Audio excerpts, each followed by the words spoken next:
union politics was like in the late 60s, early 70s.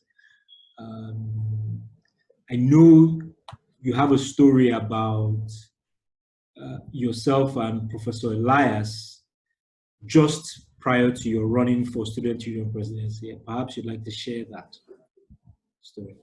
Yeah, that was just on the eve of the election. Thankfully, maybe about 3 days the election, everything was on full gear, and we had a law students reception or meeting below the old dining facilities, in the central part of the university.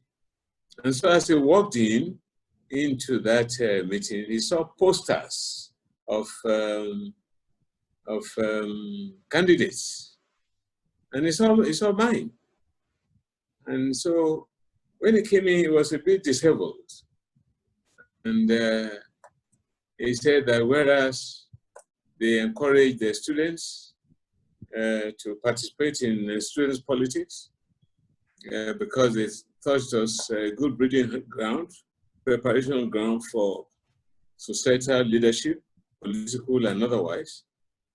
All the same, they didn't think that their best students should be sacrificed on the altar of students' politics. That he saw my poster, and that he was very upset because I was the kind of student they were looking forward to do a very good grade. Well, that unfortunately it was so late in the day that I probably would have made my commitments here and there, but that he would rather I surprised him at the end of the day, be able to combine this with excellent academic results. But he had his fears, Wish me well, but that was. And I was saying that if this had happened 4 weeks before, if he had called me into his office and I said, I don't think you should run. I'm not sure I would have had the liver to say that I was still going to run. Just because of the awe and respect that we had for the man. He was a world beater. Even at that time, he was already a world beater. Truly, truly distinguished. An academic, and a father to all of us, and a really good man. He was later to become Chief Justice of Nigeria, to become President of the World Court, and so on and so forth. So, but he already had the awe, he had that aura, around him. And so but anyway, it did not happen. So I went on to and to win. So at the national level, a lot of things happened. I think it was shortly after me, there was this crisis in Ibadan, in which Kunle Adepoju died. And there had been, the government that succeeded me had been impeached. So I was brought back, to come and lead the role that we played there. We were very, very upset because one of us died. And I remember some of the people who were involved in that strike. Muslim Smith, who became Inspector General of Police, Tafa Balogun, who became Inspector General of Police. I remember we got to Sabo Police Station. If you know where Sabo is, at Adekunle. Yes. And no, it's Adekunle Police Station. Yes. And we saw a detachment of police facing us. And they said they will not allow us to go into Lagos. So we all sat on the road. And how about my colleague? Singing "We Shall Overcome." Pardon? We were singing, yeah. We shall overcome. until after some time, I think tear gas, and then they used their tear gas and all that, and they got us scampering, But generally, it was a good time. I should also remember that immediately after the war, and going to school, we had a school bus, But before law school, I then had 3 months again between Unilag and law school. I didn't want to go back to the television house to work as I'd been doing in vacation. If I wanted to, there was always an available space. So I wanted to work in a law firm. I didn't want to do any minute job anymore. I wanted, and nobody will help me, because I hadn't taken the practical law school courses. So they just kept turning me down. I went to Chris Ogumbanjo, no. I went to Fred Egbe. I went here, I went there. They kept turning me down. And the more they turned me down, the more desperate I became. That I must get it. Until eventually, Gani Fawehinmi said, okay, come. Let's see what you can do. It's unusual, but come. So that was how I joined Gani Fawehinmi. After university, 3 full months, 3 or 4 months, I plunged in. And the work that we did in that period of 3-4 months was more than two years' work in some law offices. He sent me in no time. He found in me a worker. He found in me a researcher. He found in me somebody that was serious. So there was no way Gani didn't send me. Ibadan or we went to Benin together. We went everywhere, and he got me on the path. He was a mere 7 years at the bar himself then, but already had a name and was an emergent reputation.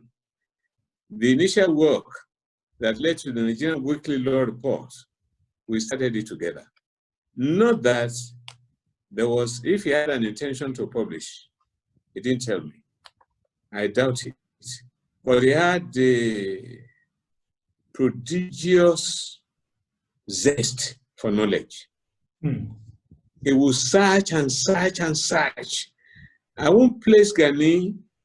He was, if he had any fault, it was hard work. It was too hard work into a fault. Where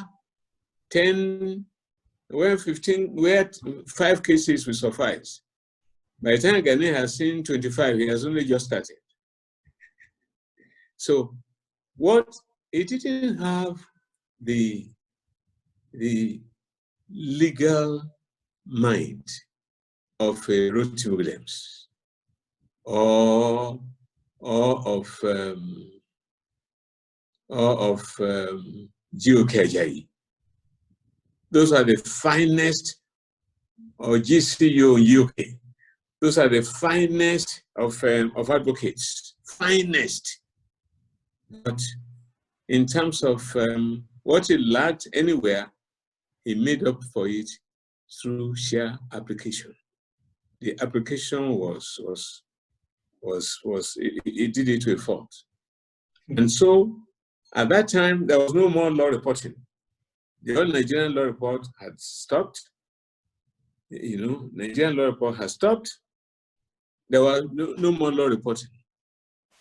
A few reports, a few judgments were circumstyled. We knew the nooks and crannies where they were being circumstyled, and always make sure that we got our own copies. He must have been giving them money. So he built into me the desire to read judgment, that is where the law is to be found. law in action. And so we were reading. I still have some of the notebooks which I was making notes of principles, you know. And wherever there was a conflict, where there was before law school. Before law school. So it taught me to do a number of things, you know, to have appreciation of law as a work in progress, you know, and of course that just put fire into you, fire, you know, and so that was the way we worked. When Gani, during that period, when he went on vacation, I was the one he left in charge of his office. Not to deal with, well, I could deal with clients. But I'm saying that there were some lawyers there, older than I. Gani left everything in my hands, you know. And when I was in law school, when I now went to the law school, I was coming to chambers every evening. We just get to law school, to the hostel, have lunch, jump into the bus, we'll be there till 9, 8, 10 sometimes, and including Saturdays and including Sundays. Oh, wow. So what is wrong with him? Anyway, ended up topping the class. And there was a particular incident during that law school. There was a man who came to seek a divorce. So we took his instructions and all that. Again, he had made me to read a lot of things on divorce. So he then said I should go and prepare the petition. We had done a few things together. So I prepared the petition, and he must have put some very cosmetic corrections, finalized files. The party cited the man who had moved in with this woman who was whose husband was Sui. We cited the person and said he had committed adultery with her. Was a relation of Chief Ogedengbe. Chief Ogedengbe was a civil procedure teacher. So the man ran to Chief Ogedengbe to say he was in trouble. So Chief Ogedengbe took the divorce petition from him, removed the names of the parties, and cyclostyled it and gave it to us in class as an ideal divorce petition. Oh, wow. Nothing altered. Just the names of parties were removed. So when we saw it, I told Ayonlaja, I said, you know, I prepared this thing. He said, are you serious? I said, yes. The following, so I took the thing to chambers. I showed you, so Gani almost carried. He said, I've told you, they don't know anything. They don't know anything. Those are lecturers, they don't know anything. You are better than them. So I took a copy from the file and took it to Ayonlaja the following day. So we just kept quiet. Oh, you